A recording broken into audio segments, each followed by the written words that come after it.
നമസ്കാരം. ഇറാനും അമേരിക്കയും തമ്മിലുള്ള ദശകങ്ങൾ നീണ്ട ശത്രുതയ്ക്ക് അന്ത്യം കുറിച്ചുകൊണ്ട് നിർണായകമായ സമാധാന കരാറിലേക്ക് ഇരു രാജ്യങ്ങളും കടക്കുന്നതായി റിപ്പോർട്ടുകൾ. മുൻപ് ബറാക് ഒബാമ ഭരണകൂടം ഒപ്പുവെച്ച ആണവ കരാറിനെ നിശിതമായി വിമർശിച്ചിരുന്ന ഡൊണാൾഡ് ട്രംപ് ഇപ്പോൾ ഏകദേശം സമാനമായ വ്യവസ്ഥകളോടെ ഇറാനുമായി ഒരു ധാരണാപത്രത്തിൽ ഒപ്പിടാൻ ഒരുങ്ങുകയാണെന്ന വാർത്ത ആഗോള രാഷ്ട്രീയത്തിലും സാമ്പത്തിക രംഗത്തും വലിയ ചലനങ്ങൾ സൃഷ്ടിച്ചിരിക്കുകയാണ്.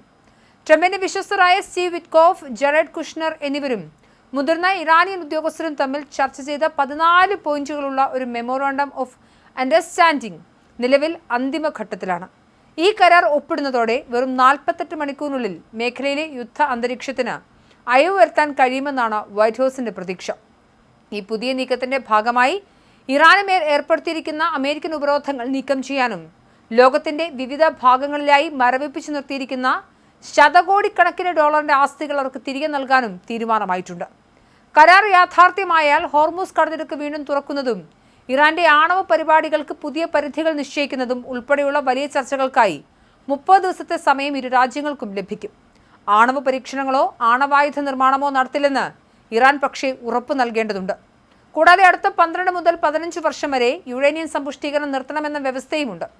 ഈ വ്യവസ്ഥകൾ ലംഘിക്കപ്പെട്ടാൽ കരാർ കാലാവധി സ്വയമേവ നീട്ടാനുള്ള നിബന്ധനകളും ഇതിലുണ്ട്. ഇറാന്റെ പക്കലുള്ള ഉയർന്ന അളവിൽ സമ്പുഷ്ടീകരിച്ച യുറേനിയം ശേഖരം രാജ്യത്തിന് പുറത്തേക്ക് മാറ്റണമെന്നും കരാറിൽ പറയുന്നുണ്ടെങ്കിലും അത് എവിടേക്കാണ് കൊണ്ടുപോകേണ്ടത് എന്ന കാര്യത്തിൽ ഇതുവരെ തീരുമാനമായിട്ടില്ല. ഒബാമ ഭരണകൂടത്തിന്റെ കരാറിനെ ലോകത്തെ ഏറ്റവും മോശം കരാർ എന്ന് വിശേഷിപ്പിച്ചെന്ന ട്രംപ് ഇപ്പോൾ കൊണ്ടുവരുന്ന നിർദ്ദേശങ്ങളിൽ പലതും പഴയ കരാറിനോട് സാമ്യമുള്ളവ തന്നെ. ഒബാമയുടെ കാലത്തെ അതേ 3.67% എന്ന പരിധിയിൽ തന്നെയാണ് യുറേനിയം സമ്പുഷ്ടീകരണം ഇപ്പോഴും നിശ്ചയിച്ചിരിക്കുന്നത്. എന്നാൽ ഇറാന്റെ ബാലിസ്റ്റിക് മിസൈൽ പദ്ധതികൾക്ക് മേൽ പുതിയ കരാറിൽ നിയന്ത്രണങ്ങൾ ഏർപ്പെടുത്തിയിട്ടില്ല എന്നത് ശ്രദ്ധേയമാണ്. UN വിദഗ്ധർക്കും അന്വേഷകർക്കും ഇറാന്റെ ആണവ കേന്ദ്രങ്ങളിൽ ഏതു സമയത്തും പരിശോധന നടത്താനുള്ള അനുമതി പുതിയ കരാറിന്റെ ഭാഗമായിരിക്കും. ഭൂഗർഭ ആണവ നിലയങ്ങൾ പ്രവർത്തിക്കുന്നത് ഇറാൻ നിരോധിക്കണമെന്ന ആവശ്യവും നയതന്ത്രജ്ഞർക്കിടയിൽ സജ്ജമാണ്. സമാധാനത്തിനുള്ള ഈ നീക്കത്തിനിടയിലും മേഖലയിൽ യുദ്ധഭീഷണി പൂർണ്ണമായും ഒഴിഞ്ഞിട്ടുമില്ല.